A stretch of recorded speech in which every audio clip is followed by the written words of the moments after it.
యుద్ధ సన్నాహాలన్నీ అయినాయి. ఇక యుద్ధారంభం కాను అన్నది. అట్టి విషము పనుయాన ఉన్నట్లుండి ఉరుముతున్నట్లు పెద్ద పెట్టున కోలాహలం చెలరేగింది. అది మరేమీ కాదు. అర్జునుడు తన గాండీవ ధనుస్సును ఎత్తగానే పాండవ సైన్యంలో నెల్లుబికిన ఉత్సాహ సంరంభం. ధర్మరాజేమో తటాలున కవచాన్ని తొలగించి, ఆయుధాల్ని ఆవలబెట్టి, రథం నుంచి దిగి పాదచారియై చేతులు జోడించి కౌరవ సేనానుల కభిముఖుడై వెళుతూండటం అర్జునుడు చూశాడు. వారించాలని యత్నించాడు. ఎక్కడికి పోతున్నావు? వారంతా మన శత్రువులు అని ఎలుగెత్తి అడిగాడు. కాని ధర్మరాజు మాత్రం వెనుతిరగలేదు, ఆగలేదు. ముందుకి సాగిపోతున్నాడు. కృష్ణుడు పరికించాడు. ఓహో, అదీ సంగతి. అర్థమైంది. అతడి ఉద్దేశం తెలిసింది. ఈ భీషణ సంగ్రామం ఆరంభించేందుకు ముందుగా భీష్మ ద్రోణ కృపశల్యుల దీవెనలు పొందేటందుకు వెళుతున్నాడు అంటూ సందేహ నివృత్తి చేశాడు.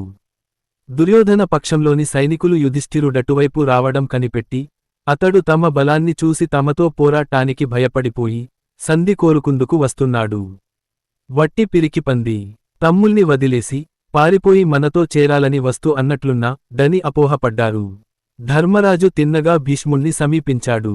వంగి ఆయన పాదాలు తాకి ప్రణమిల్లాడు. ఓ మహానుభావా! మీకినే నా వందకాలు. మీరు మమ్మల్ని యుద్ధానికి పురిగొల్పారు. పోరుకి అనుమతించండి, ఆశీర్వదించండి అని వినమ్రుడై పలికాడు. అందుకు భీష్ముడు, నచ్చావే. నువ్వు కనుక యుద్ధారంభానికి ముందుగా నన్ను వచ్చి చూడకపోతే నిజంగానే నిన్ను శపించి ఉండేవాణ్ణి. కాని వచ్చావు కాబట్టి నాకిప్పుడెంతో సంతోషంగా ఉంది. పోరాడండి, విజయులు కండి. నన్నింకేమైనా వరాలు కోరుదామనుకున్నావా? చూడు, మనిషి ఐశ్వర్యానికి దాసుడుగాని ఐశ్వర్యం మనిషికి దాసోహం కాదు సుమా. నేను కౌరవపక్షాన ఉండి పోరాడాలి. నేను వారికి బద్ధుణ్ణి నాయనా అన్నాడు. అందుకు ధర్మరాజు, సీతామహా, మిమ్మల్ని మేమెలా ఓడించగలమో చెప్పండి. మీరు అజేయులే అన్నాడు. అందుకు భీష్ముడు, అవును నాయనా. ఏ ఒక్కరు దేవుళ్లే అయినా కూడా యుద్ధంలో నన్ను గెల్వలేరు. నేను నా ఆయుధాల్ని వదలనంతవరకు నాకు మృత్యువు లేదు అన్నాడు. ధర్మరాజుకి ఏం చెయ్యాలో తోచలేదు. మరోసారి ఆయనకు వందనం చేసి అక్కణ్నుంచి సెలవు తీసుకున్నాడు. తరువాత ద్రోణుడి వద్దకు వెళ్లాడు. ఆయనకు నమస్కరించాడు. జయింప నలవికాని ఆచార్య, ఏ నిందారోపణ లేకుండా శత్రువుల్ని జయించే విధానమేమిటో నాకు దయచేసి చెప్పు అని ద్రోణుణ్ణి అర్థించాడు. నేను మీరు విజయులు కావాలని ప్రార్థిస్తాను. మీకు కృష్ణుడే సలహాదారుడై ఉండగా ధర్మాచరణ ఉన్న చోటే కృష్ణుడుంటాడు. కృష్ణుడున్న చోట విజయముంటుంది. అయితే నేను పోరాడుతున్నంతవరకు విజయం మీకు చేజిక్కదు. అందుకని మీ సోదరుల సాయం తీసుకుని నన్ను ముందు తుదముట్టించు. ఓ ధర్మజా, అంటున్నానేగాని నన్నెవ్వరూ అంత సులభంగా అంతం చేయలేరు సుమా. యుద్ధం చేస్తున్నప్పుడు నా శౌర్యం మరింత విజృంభిస్తుంది. అందుకని అజేయుణ్ణి. కనుక నేను నా ఆయుధాల్ని వదిలేసినప్పుడు, లేకపోతే ఎవరైనా సత్యవంతుడైనవాడు అసత్యం చెప్పినా నాయుధం ముట్టను, యుద్ధం చేయను. అటువంటప్పుడైతే వీలవుతుందని కిటుకు చెప్పేశాడు. అంతటితో ధర్మరాజు కృపాచార్యుడు తక్కిన పెద్దలందరికీ ప్రణమిల్లి తన సైనికబలం వైపు తిరుగుముఖం పట్టాడు. కౌరవ పక్షం నుంచి మాతో చేరదలచినట్లయితే వారిని మేము ఆహ్వానిస్తున్నా మని యుధిష్ఠిరుడు ప్రకటించగానే దుర్యోధనుడు తమ్ములలో ఒకడైన యుయుత్సుడు పాండవసేనలో చేరాడు. ధర్మరాజు సంతోషంగా అతణ్ణి ఆహ్వానించాడు. గీతోపదేశం. అర్జునుడు అసమాన పరాక్రమవంతుడు. గాండీవ ధను అస్సును చేతబట్టాడు. కురుక్షేత్ర యుద్ధానికి సంసిద్ధుడైనాడు. రణరంగమంతా భేరీ భాంకారవాలతో పిక్కటిల్లిపోతోంది. కృష్ణ, దుర్యోధన పక్షాన జేరి మనతో పోరాటానికై తహతహలాడిపోతున్న ఆ యోధానయోధులందరినీ చూడాలని ఉంది. ఇరుసైన్యాల నడుమ అనువైన చోటు చూసి రథం నిలుపు మని అర్జునుడడిగాడు. కృష్ణుడు అర్జునుని కోరికను మన్నించాడు. రథం పోని అచ్చాడు. సరైన తావు కనిపెట్టి ఆపి, అర్జునా, అదుగో చూడు, భీష్మద్రోణులు, వారి అపార సైన్యాలు రణరంగంలో నీ చేత నిహతులయ్యేందుకు సిద్ధంగా ఉన్న ఆ వీరాగ్రేసరులందరినీ పరికించు అన్నాడు. అర్జునుడు విప్పారిన నేత్రాల తిలకించాడు. శత్రుపక్షంలోని శౌర్యధనులందరినీ పరిశీలనగా పట్టిచూశాడు. వారంతా ఎవరు? తనకైన వారే. తాత వరసైన వారు, గురువులు, పెదతండ్రిగారు, దాయాదులు, మేనమామలు, మిత్రులు అంతా బంధుకోటిలో వారే. కానివారంటూ లేరు. వారెవ్వరితోనూ తనకెట్టి శత్రుత్వము, ద్వేషమూ లేదే. వారిని పగవారిగా ఎంచడమా, వధించడమా? ఇది సంభవమా? ఊహూ, దారుణం, ఘోరపాపం అని తనలో మథనపడ్డాడు. వారిపట్ల గల ఆదర భిమానాలు పెల్లుబికి వచ్చి అతణ్ణి ఉక్కిరిబిక్కిరి చేసేశాయి. అంతటితో దుఃఖం పొంగి పొర్లి వచ్చింది. గొంతు పూడుకుపోయింది. కృష్ణ, నా తల గిర్రున తిరిగిపోతోంది. నాకు స్పృహ తప్పిపోతోంది. నా చేతులు గడగడ వణికిపోతున్నాయి. ఈ గాండీవం పట్టుకోవడం ఇక నావల్ల కాదు. తుచ్చమైన ఈ రాజ్యం నాకొద్దు. ఇంతమాత్రపు భాగ్యానికై నా బంధువర్గంతో నే తలపడలేను. వారిని హతమార్చలేను కృష్ణ. ఈ ఒక్క రాజ్యమే కాదు, ముల్లోకాలు దక్కేనన్నా అక్కర్లేదు. ఆశలేదు. వద్దు. నే యుద్ధం చేయను. ఏ అడవుల్లోనో విశ్రాంతి తీసుకుంటాను. కాని అంటూ ఆ రథంలోనే చట్టున కూలబడిపోయాడు. చేతనున్న వింటిని బాణాల్ని విసిరి పడేశాడు. విచారంతో ఊగిపోయాడు. హృదయం ద్రవించింది. కళ్లవెంట కన్నీటిధార. అర్జునుడి మానసిక బలహీనతను కృష్ణుడు అట్టే పసిగట్టాడు. అతడికి మనోబలాన్ని చేకూర్చాలి. ఆధ్యాత్మిక బోధ ద్వారానే అది సమకూరుతుందని సుదీర్ఘమైన జ్ఞానబోధ ప్రారంభించాడు. అదే 18 అధ్యాయాల గీత, భగవద్గీత. అది హైందవ ధర్మశాస్త్రాలన్నిటికీ ఆయువుపట్టు. భగవద్గీత అంటే దైవవాక్కు, సాంగ్ ఆఫ్ ఈ గాడ్. ఇప్పుడు మనం ఆ గీతాసారాన్ని ఓ రవంత తెలుసుకుందాం. కృష్ణుడు అర్జునుడితో ఇలా అన్నాడు. అర్జునా, అనిత్యమైన వాటిని గురించి ఆందోళన పడటం అనవసరం. అవివేకమును. నువ్వు వివేకవంతుడివే. వివేకమున్న మనిషి ఎన్నడూ జనన మరణాల గురించి విలపించడు. చూడు, నీలో ఉన్నట్టి ఆత్మకు నాశమన్నది లేదు. నశించేది దేహమే. శరీరం వివిధ దశల్ని దాటి అంటే యౌవనం, వృద్ధాప్యం మొదలుగాగల దశ అన్నిటిని గడిచాక కడపటి దశను చేరుతుంది. అదే మరణం. మనిషిలో దేహం, ఆత్మ అనే రెండు వేర్వేరు పదార్థాలున్నాయి. ఆత్మ, అదే ప్రాణం. దానికి మరణమే లేదు, అది నశించేది కాదు అర్జునా. అర్జునా, నువ్వు చంపుతున్నాననుకోటం, నీ శత్రువు తను చంపబడుతున్నాననుకోటం రెండూ తప్పే. ఇరువురిది పొరబాటే. నువ్వు చంపగలిగింది శరీరాన్నేగాని ఆత్మని కాదు. ఎంతటి ఆయుధాలైనా సరే ఆత్మని వధించలేవు అన్నది పరమ సత్యం. గుర్తుంచుకో. పైగా నువ్వు జన్మతః వీరుడవు. పుట్టిన ప్రతి మనిషి సంఘంలో తన కర్తవ్యాన్ని విధిగా నిర్వర్తించాలి. దాన్నే ధర్మమంటారు. పోరాటం వీరుడి ధర్మం. అవినీతిని అణచడము, ధర్మాన్ని కాపాడటము వీరోచిత లక్షణం. ధర్మరక్షణకై పోరాడి మరణించిన వీరుడు వీరస్వర్గం అలంకరిస్తాడు. యుద్ధంలో గెల్చావనుకో రాజ్యం దక్కుతుంది, లేక మరణిస్తే వీరస్వర్గం లభిస్తుంది. కనుక విజయమో నీరస్వర్గమో తేల్చుకో. యుద్ధానికి సిద్ధపడు. విధిని నిర్వర్తించు. పనిచేయడమే నీవంతు, ఫలితాన్ని ఆశించకు. జయాపజయాల్ని గురించి కలవరపడకు. భగవంతుణ్ణి తెలుసుకుందుకు రెండు మార్గాలున్నాయి. ఒకటి జ్ఞానం. అది ధ్యానం ద్వారా సాధ్యం. రెండోది ఫలాపేక్ష లేని సేవ చేయడం. ఏ మనిషి క్షణం ఊరికే ఉండలేడు. అధిక సంఖ్యాకులకు కర్మమార్గం సబబు. కర్మ మనిషిని బంధిస్తుంది, లేదా భగవత్సాక్షాత్కారానికి దోహదం చేస్తుంది. ఫలితం ఆశించని నిస్వార్థ కర్మాచరణ భగవత్సాక్షాత్కారానికి దారితీస్తుంది.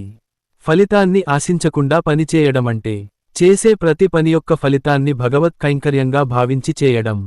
అందుకని నీ మనస్సు భగవంతునిపై లగ్నం చేయి. నీ నిధుల నిర్వర్తించు అని బోధిస్తుండగా అర్జునుడు మధ్యలో మాటకు అడ్డుతగిలి కృష్ణుడితో, కృష్ణ, మనిషి అసలు పాపమెందుకు చేస్తాడు అనడిగాడు. ఎందుక? కోరిక, కోపం అనే ఈ రెండు మనిషిని పాపం చేసేందుకు పురిగొల్పుతాయి. అందుకు అర్జునా, అవి మనిషికి బద్ధశత్రువులు సుమా. కృష్ణ, మరో సందేహం. ఇంతకు మునుపు ధ్యానం, భగవంతుని ఎరుక కలిగించే ఉత్తమ మార్గమంటూ కొత్త తరహా పరమార్థతత్వాన్ని చెబుతున్నావే, అది మరింత స్పష్టంగా వివరించి చెప్పు అని అడిగాడు. అర్జునా, ఈనాడు నీకు బోధిస్తున్న విషయానికి ఇదేం సరికొత్త తత్వం కాదు. అనాదిగా, సృష్ట్యాదిగా ఉన్నదే. ఇది నేను మొట్టమొదట వైవస్వతుడికి బోధించాను. తరువాత అతడు దానిని మనువుకి, అలా పరంపరగా ఒకరి తరువాత మరొకరు బోధించడము ఆచరించడము జరిగింది. కాని మధ్యలో ఎక్కడో ఆ గొలుసు తెగిపోయి మానవులు సులభ సాధ్యమైన పారమార్థిక జ్ఞానాన్ని మరచారు. దానిని పునరుద్ధరించాలనే మళ్ళీ నీకు బోధిస్తున్నాను అన్నాడు. కాని అర్జునుడికి ఆ మాటల్లో నమ్మకం కలుగలేదు. కృష్ణ, నీ మాటలు నాకేమీ అర్థం కావడం లేదు. ఆ వైవస్వతుడు ఎప్పటివాడు? నిన్న మొన్న పుట్టిన నువ్వు ఆయనకు బోధించడమేమిటి అని అన్నాడు. కృష్ణుడందుకు చిరునవ్వు నవ్వి, అర్జునా, నువ్వు నేను అనేకానేక జన్మల్ని గడచివచ్చాం. నీ గతజన్మల వృత్తాంతం నీకు తెలీదు. కాని నా వెనకటి జన్మలన్నిటి గురించి నాకు గుర్తే. అంతేకాదు, నీకు మరో పరమరహస్యం చెబుతా, సావధానంగా విను. నేను నీవనుకొంటున్నట్లు ప్రాణిమాత్రుణ్ణి కాను. నేను పరదైనాన్ని. లోకంలో ధర్మం అడుగంటుతున్నప్పుడు ధర్మోద్ధరణకు మంచిని కాపాడేందుకు అవతరిస్తుంటాను. దైవశక్తిని గుర్తించటం అందరికీ సాధ్యం కాదు. నన్ను తెలియగలిగిన వారికి మరు జన్మ ఉండదు. వారు నాలో లీనమవుతారు, నాలోనే ఉంటారు అన్నాడు. అర్జున, మరొక్క మాట. మానవులు నన్ను నానారూపాల్లో ఆరాధించవచ్చు. ఏ రూపాన కొల్చారన్నది కాదు. ఏ దారి వచ్చినా నన్ను చేరుకోగలరు. అందరికీ ఆదరణ ఉంటుంది, అభయముంటుంది. ఇది జగమెరిగిన సత్యమనుకో. అందరి ఆరాధనా ధ్యానాలకు ఆధారం నేనే. చిత్తశుద్ధితో నన్నారాధించే వారికెప్పుడూ నే చేరువనే ఉంటాను. నన్ను పూజించే వారన్నా, నన్నే ధ్యానించే వారన్నా నాకెంతో ఇష్టం. నా అనుగ్రహాన్ని పొందడం అతి సులభం. నువ్వు ఏం చేసినా, ఏం తిన్నా, ఏమిచ్చినా, ఏ పూజాదికాలో నర్చినా భగవత్సేవగా బ్రహ్మార్పణగా భావించు, చాలు. అప్పుడిక నీకు మంచి చెడులు, పాపపుణ్యాలు, సమస్త కర్మ బంధాల నుండి విడుదల కలిగినట్లే అని హితవు చెప్పాడు. అంతలో అర్జునుడికి మరో సందేహం తలెత్తింది. ఇంతకాలం తన మిత్రుడుగా చూస్తున్న కృష్ణుడి నిజరూపమేమిటో చూడాలని, అతడి శక్తి సామర్థ్యాలెట్టివో తెలుసుకోవాలని కుతూహలంతో ప్రాధేయపూర్వకంగా అడిగాడు. అందుకు కృష్ణుడు, అందరి హృదయాలు నా నివాసస్థానాలే. సూర్యుడిలోని తేజస్సును నేనే. చుక్కల్లో చంద్రుణ్ణి నేనే. వేదాల్లో సామవేదము నేనే. ఇంకా ఎన్నో అన్నాడు. కృష్ణ, అయితే నీ దివ్యరూపాన్ని చూడాలని ఉంది. అందుకు తగిన దృష్టిని ప్రసాదించి, నీ విశ్వరూపాన్ని చూడగలభాగ్యాన్ని కల్గించవా కృష్ణ అనడిగాడు అర్జునుడు. కృష్ణుడతడికి జ్ఞానదృష్టిని ప్రసాదించాడు. నిజరూపంలో సాక్షాత్కరించాడు. ఆ రూపాన్ని చూసి అర్జునుడు నివ్వెరపోయాడు. మరి అర్జునుడు చూసిన విశ్వరూపం ఎలా ఉందంటే, 1000 సూర్యులొక్కసారి ఉదయించినంతటి వెలుగట. ప్రపంచమంతా ఆ రూపంలో పొడగట్టిందట. కృష్ణుడి ఆ దివ్యమంగళ రూపానికి అర్జునుడు పదే పదే ప్రణమిల్లాడు. దోసిలొగ్గి, హే పరంధామా, నీ దేహంలో సకల దేవీదేవతా మూర్తుల్ని చూస్తున్నాను. అదుగో బ్రహ్మ, అదుగో ఋషిగణం, నీవో వెలుగుల వెల్లువై కనబడుతున్నానే స్వామి. కౌరవులరుగో, తక్కిన యుద్ధవీరులు, భీష్ముడు, ద్రోణుడు, కర్ణుడు మొదలైన వారంతా ఉన్నారు. అదేమిటి, అంతా భయంకరంగా ఉన్న నీ నోట్ల ప్రవేశిస్తున్నారే? నీ నోట్లో భగభగ ఆ మంటలేవిటి? అయ్యో, వారంతా ఆ మంటల్లో పడి మాడిపోయేట్లున్నారే. ఏమిటి వైపరీత్యం? నాకేం బోధపడటం లేదు. నన్ననుగ్రహించనా అంటూ మొరబెట్టుకున్నాడు. అందుకు కృష్ణుడు, నా శక్తిని నువ్వింకా గుర్తించలేదా? ప్రళయాన్ని నేనే తల్చుకున్నానా లోకాన్నే నాశనం చేయగలను. ఈ వీరులందరినీ ఒక్కుమ్మడిగా ఒక్కరు మిగలకుండా నేలకూల్చగలను. ఇక లే అర్జునా, ఈ వీరులు ఎప్పటికే నాచేత నిహతులయ్యారు. ఈ మారణహోమంలో నువ్వు నా పరికర మాత్రానివి. నువ్వు వారిని సంహరించి కీర్తిని గడించు. అర్జునుడికి గొంతు పెగల్లేదు. మాట తడబడింది. ఓ పరమాత్మా, సర్వేశ్వరా, సర్వాంతర్యామి, ప్రభు, జగద్గురు, నీకివే నా సాష్టాంగవందనాలు స్వామి. నన్ను కరుణించు. ఇంతకాలం నా మిత్రుడిగా భావించాను. ఎన్నోమార్లు వేళాకోళాలు చేశాను. నీ దివ్యత్వాన్ని తెలియనివాడనై మిత్రుడివి గదా అని చనువు తీసుకునేవాణ్ణి. ఎన్నో కొంటెవేషాలు. నా అజ్ఞానాన్ని మన్నించు ప్రభూ. నేనిక నీ దివ్యరూపం ముందు నిలబడలేను. దయచేసి నీ ఎప్పటి రూపాన్నే పొందవా అంటూ అర్థించాడు. అప్పుడు కృష్ణుడు తన విశ్వరూపాన్ని ఉపసంహరించుకున్నాడు. ఎప్పటిలాగే అర్జునుడి మిత్రుడుగా రథసారథ్యం చేసే పార్థసారథి అయిన కృష్ణుడై దర్శనమిచ్చాడు. అప్పటికి అర్జునుడు తెప్పరిల్లుకున్నాడు. కృష్ణ, నిన్ను నేనెలా పూజించాలో ఆ విధానం చెప్పు అని అడిగాడు. అందుకు కృష్ణుడు, పూజల్లో కెల్ల భక్తి అనేదే మిన్నా. అది ఉంటే చాలు. నన్ను చేరడం సులభం.